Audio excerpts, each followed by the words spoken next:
দেখছেন ভারতের ব্রহ্মাস্ত্র কিভাবে আকাশের বুক চিরে এগিয়ে চলেছে। সত্যি এর রূপ ভয়ানক সুন্দর। কয়েক বছর আগেও ব্রহ্মোস ক্ষেপণাস্ত্রকে বিশ্বের প্রতিরক্ষা বিশেষজ্ঞরা অত্যন্ত শক্তিশালী একটি অস্ত্র হিসেবে দেখতেন। এর গতি ছিল অসাধারণ, আঘাত হানার ক্ষমতা ছিল ভয়ঙ্কর এবং প্রযুক্তিগত দিক থেকেও এটি ছিল অত্যন্ত উন্নত। কিন্তু একটি প্রশ্ন বারবার সামনে আসতো, বাস্তব সংঘর্ষের পরিস্থিতিতে এটি কি সত্যিই ততটা কার্যকর হবে যতটা কাগজে কলমে মনে হয়? এই প্রশ্ন দীর্ঘদিন ধরে ব্রহ্মোসকে ঘিরে আলোচনার কেন্দ্রবিন্দুতে ছিল। কিন্তু সময়ের সঙ্গে সঙ্গে পরিস্থিতি বদলাতে শুরু করে, আর অপারেশন সিন্দুরের পর সেই পরিবর্তন আরও স্পষ্ট হয়ে ওঠে। আজ এমন এক পরিস্থিতি তৈরি হয়েছে যেখানে বিশ্বের একাধিক দেশ ব্রহ্মোস ক্ষেপণাস্ত্র কেনার ব্যাপারে আগ্রহ দেখাচ্ছে।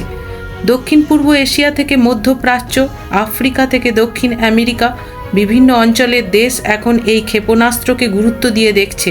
কিন্তু আসল প্রশ্ন হলো, হঠাৎ করে কেন এত দেশ ব্রহ্মোসের দিকে ঝুঁকছে? এর উত্তর খুঁজতে হলে প্রতিরক্ষা বাজারের একটি গুরুত্বপূর্ণ বিষয় বুঝতে হবে।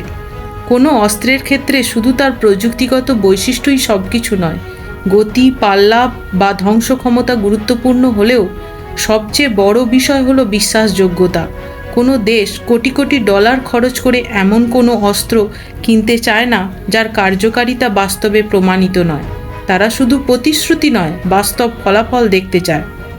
ব্রহ্মোস বহুদিন ধরেই বিশ্বের দ্রুততম কার্যকর ক্রুজ ক্ষেপণাস্ত্রগুলোর একটি হিসেবে পরিচিত। ভারত ও রাশিয়ার যৌথ উদ্যোগে তৈরি এই ক্ষেপণাস্ত্র উচ্চ গতি, নির্ভুল আঘাত এবং বিভিন্ন প্ল্যাটফর্ম থেকে নিক্ষেপের সক্ষমতার জন্য সুপরিচিত। প্রতিরক্ষা বিশেষজ্ঞরা বহু বছর ধরেই এর প্রশংসা করে আসছেন। তবুও কিছু মানুষের মনে প্রশ্ন ছিল, বাস্তব পরিস্থিতিতে এটি কতটা কার্যকর হতে পারে।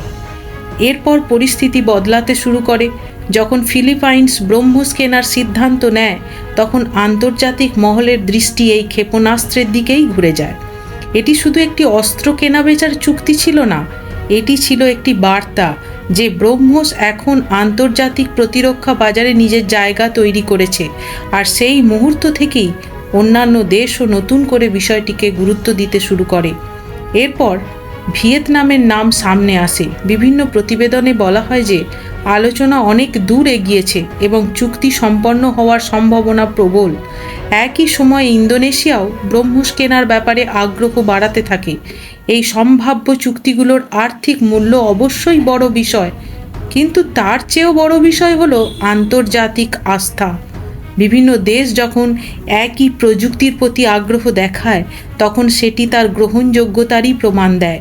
শুধু ভিয়েতনাম বা ইন্দোনেশিয়াই নয়, থাইল্যান্ড, মালয়েশিয়া এবং ব্রুনেইয়ের মতো দেশগুলোর নামও বিভিন্ন সময়ে আলোচনায় এসেছে। দক্ষিণ আমেরিকার ব্রাজিল, চিলি, আর্জেন্টিনা এবং ভেনেজুয়েলার মতো দেশগুলোকেও সম্ভাব্য আগ্রহী দেশ হিসেবে দেখা হয়েছে। মধ্যপ্রাচ্যে মিশর, সৌদি আরব, সংযুক্ত আরব আমিরাত এবং ওমানের মতো দেশগুলোর নামও শোনা গেছে। আফ্রিকাতেও এই ক্ষেপণাস্ত্রকে ঘিরে আগ্রহ ধীরে ধীরে বাড়ছে। বিশ্বে খুব কম অস্ত্র ব্যবস্থা আছে যেগুলো একই সময়ে এতগুলো অঞ্চলের মনোযোগ আকর্ষণ করতে পারে। তাই ব্রহ্মোসের জনপ্রিয়তা শুধু একটি ক্ষেপণাস্ত্রের গল্প নয়, এটি বৈশ্বিক কৌশলগত পরিবর্তনেরই একটি ইঙ্গিত। কিন্তু এখানেই আরেকটি গুরুত্বপূর্ণ প্রশ্ন উঠে আসে, যদি ব্রহ্মোস এত সফল হয়ে থাকে, তাহলে বিশ্বের সাধারণ মানুষের মধ্যে এর পরিচিতি তুলনামূলকভাবে কম কেন? কেন অনেক সময় অন্য অস্ত্র ব্যবস্থার তুলনায় এর আলোচনা কম শোনা যায়? এর উত্তর লুকিয়ে আছে ধারণা এবং প্রচারের জগতে।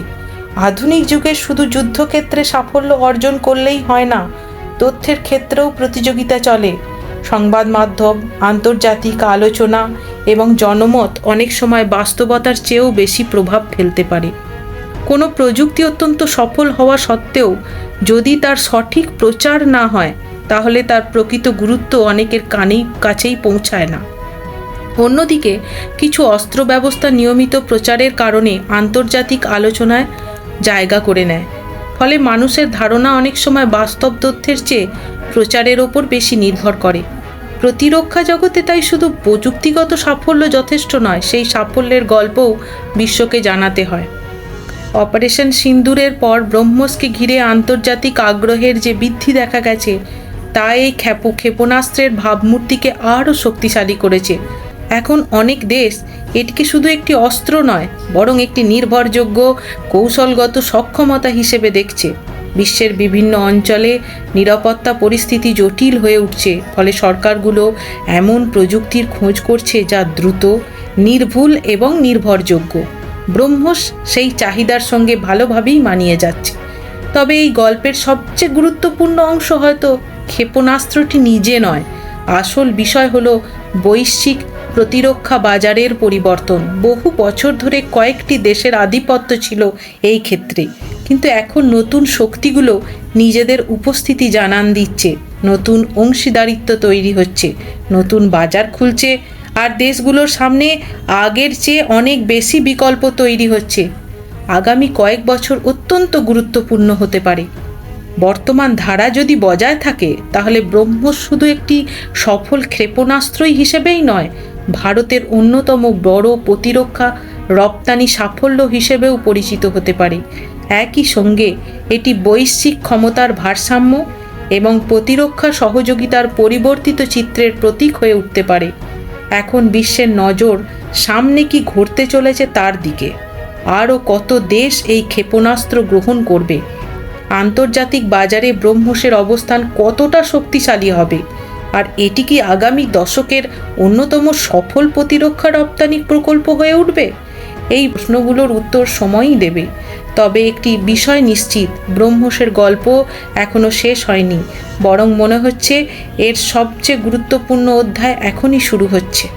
এরকম আরও শর্টসের জন্য প্রতিঘাতকে ফলো করুন অথবা সাবস্ক্রাইব করে বেল আইকন চাপুন।